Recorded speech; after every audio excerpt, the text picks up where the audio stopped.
നമസ്കാരം. അമേരിക്കയുടെ വിദേശ നയത്തിൽ വൻ പൊളിച്ചെഴുത്തിനൊരുങ്ങുകയാണ് പുതുതായി അധികാരമേറ്റ പ്രസിഡന്റ് ഡൊണാൾഡ് ട്രംപ്. വിദേശ രാജ്യങ്ങൾക്ക് നൽകി വന്ന ധനസഹായത്തിന്റെ കാര്യത്തിൽ നിർണായക തീരുമാനമാണ് അദ്ദേഹം കൈക്കൊണ്ടിരിക്കുന്നത്. വിദേശ രാജ്യങ്ങൾക്ക് നൽകി വന്ന US ധനസഹായം മരവിപ്പിച്ചുകൊണ്ട് ഉത്തരവിട്ടു. ഇസ്രയേലിനുള്ള പ്രതിരോധ സഹായം ഒഴികെ മറ്റെല്ലാ രാജ്യങ്ങൾക്കുമുള്ള സഹായങ്ങളാണ് 90 ദിവസത്തേക്ക് മരവിപ്പിച്ച് ഉത്തരവിറക്കിയത്. വിവിധ രാജ്യങ്ങൾക്ക് നൽകുന്ന വികസന സഹായം, ദരിദ്ര രാജ്യങ്ങൾക്കുള്ള സന്നദ്ധ സഹായം, സഖ്യരാജ്യങ്ങൾക്ക് നൽകുന്ന സൈനിക സഹായം എന്നിവയടക്കം എല്ലാം മരവിപ്പിച്ചിട്ടുണ്ട്. ലോകത്തെ ഏറ്റവും അധികം പണം വിദേശ രാജ്യങ്ങൾക്ക് സഹായം നൽകുന്ന രാജ്യമാണ് അമേരിക്ക. ഏതാണ്ട് 6 ലക്ഷം കോടി രൂപയാണ് ഒരു വർഷം അമേരിക്ക മറ്റു രാജ്യങ്ങൾക്ക് സഹായമായി നൽകുന്നത്. ഇത് പൂർണ്ണമായി നിലയ്ക്കുന്നത് പല ദരിദ്ര വികസ്വര രാജ്യങ്ങളെയും ബാധിക്കും. അർഹരായവർക്ക് മാത്രം സഹായം പുനഃസ്ഥാപിക്കും എന്നതാണ് ട്രംപിന്റെ നിലപാട്. നേരത്തെ ലോകാരോഗ്യ സംഘടനയ്ക്ക് നൽകി വന്ന ധനസഹായവും ട്രംപ് മരവിപ്പിച്ചിരുന്നു. ലോകാരോഗ്യ സംഘടനയിൽ നിന്ന് പിന്മാറാനുള്ള US പ്രസിഡന്റ് ട്രംപിന്റെ പ്രഖ്യാപനത്തെ തുടർന്നുള്ള പ്രതിസന്ധി നേരിടാനായി ചെലവ് ചുരുക്കാൻ സംഘടന തീരുമാനിക്കുകയും ചെയ്തു. ചെലവ് ചുരുക്കലിനുള്ള നിർദ്ദേശം ലോകാരോഗ്യ സംഘടന മേധാവി ജീവനക്കാർക്ക് നൽകി.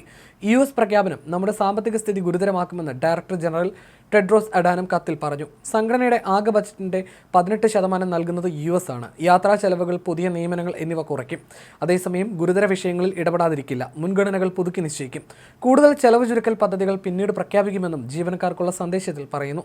പ്രസിഡന്റായി ചുമതലയേറ്റ ആദ്യ ദിവസം തന്നെ ലോകാരോഗ്യ സംഘടനയിൽ നിന്ന് പിന്മാറുന്ന തീരുമാനത്തിൽ ട്രംപ് ഒപ്പുവെച്ചിരുന്നു. കോവിഡ് പ്രതിസന്ധി നേരിടുന്നതിൽ സംഘടന വീഴ്ച വരുത്തിയെന്നായിരുന്നു ആരോപണം.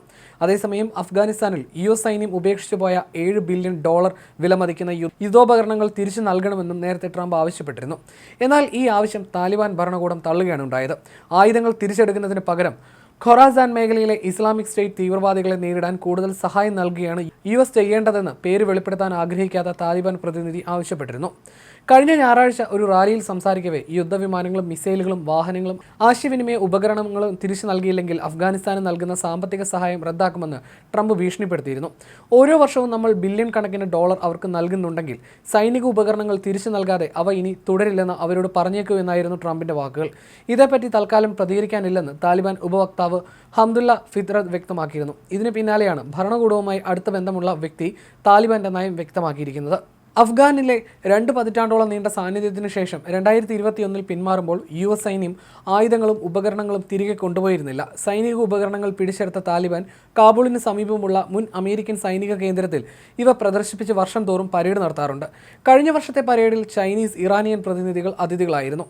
ട്രംപ് ഭരണകൂടവുമായി നല്ല ബന്ധം പുലർത്തുന്നത് അന്താരാഷ്ട്ര തലത്തിൽ പ്രതിച്ഛായ മെച്ചപ്പെടുത്താൻ താലിബാനെ സഹായിക്കുമെന്നാണ് നിരീക്ഷിക്കപ്പെടുന്നതെങ്കിലും കാര്യങ്ങൾ ആ വഴിയിലല്ല നീങ്ങുന്നത് എന്നാണ് സൂചന.